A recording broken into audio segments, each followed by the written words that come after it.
Imagine करो, एक ऐसी दुनिया जहां भगवान आपकी मदद करने नहीं बल्कि आपको मौत देने आते हैं। आसमान में एक टूटा हुआ चेहरा लटका है जिसकी एक नजर पूरे शहर को कब्रिस्तान बना देती है। इस तबाही के बीच एक 13 साल का बच्चा गिद्ध का कच्चा मांस खाकर जिंदा है। पर सवाल ये नहीं कि वो कैसे बचा, सवाल ये है कि उसने उस काली रात में क्या देखा। दोस्तों, आज मैं आपको एक ऐसी जर्नी पर ले जा रहा हूं जो दर्द, दहशत और सर्वाइवल की हदों को पार कर देगी। इस सीरीज का नाम है बियॉन्ड द टाइम्स। ये स्टोरी है शू किंग की, जो एक ऐसी दुनिया में है जहां उम्मीद मर चुकी है और सिर्फ मौत राज करती है। तैयार हो जाओ, क्योंकि ये कहानी आपकी रूह कंपा देगी।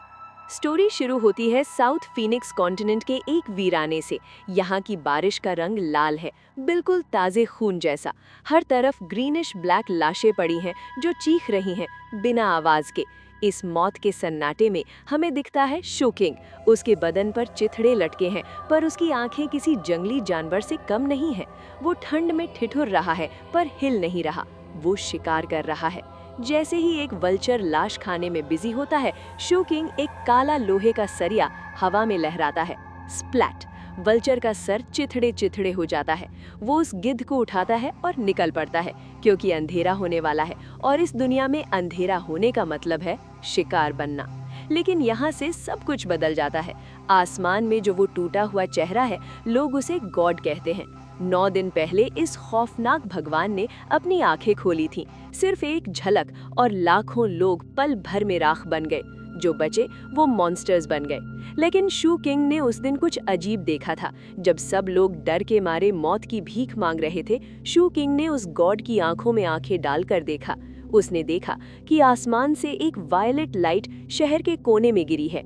उस दिन से इस बच्चे के अंदर जिंदा रहने की एक ऐसी आग जली है जो बुझने का नाम नहीं ले रही। शू किंग का सीना एक बड़े जख्म से फटा हुआ है जो अब सड़ने लगा है। वो एक तबाह हो चुकी दवा की दुकान में घुसता है। वहाँ एक पुराने डॉक्टर की लाश पड़ी है जो उसे घूर रही है। शू किंग बिना डरे, बिना चिल्लाए अपने जख्म पर कड़वी दवा लगड़ता है। दर्द इतना है कि कोई भी इंसान बेहोश हो जाए, पर ये लड़का सिर्फ अपने दांत पीसता है। दुकान से निकलते वक्त वो एक पुराना जर्किन उठाता है और उस पुरानी डॉक्टर की लाश को एक पर्दे से ढक देता है।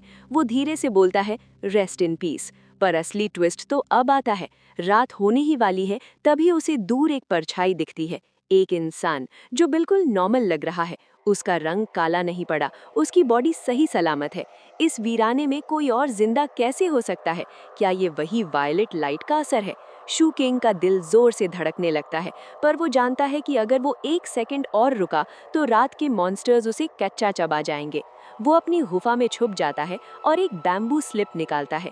ये है कल्टीवेशन, ताकतवर बनने का एक रास्ता। वो अपनी सांसें रोकता है, एक भयानक भूत का ध्यान करता है और उसके शरीर में एक ठंडी एनर्जी दौड़ने लगती है।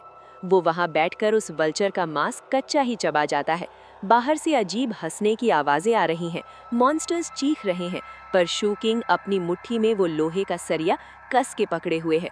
उसने ठान ली है, वो जिंदा रहेगा। वो उस वायलेट लाइट का राज ढूंढ कर रहेगा। दोस्तों, शू किंग ने अभी कल्टीवेशन शुरू ही की है, पर क्या एक 13 साल का बच्चा उन मॉन्स्टर्स और उस खौफनाक गॉड का सामना कर पाएगा? और वो दूसरा जिंदा इंसान कौन था?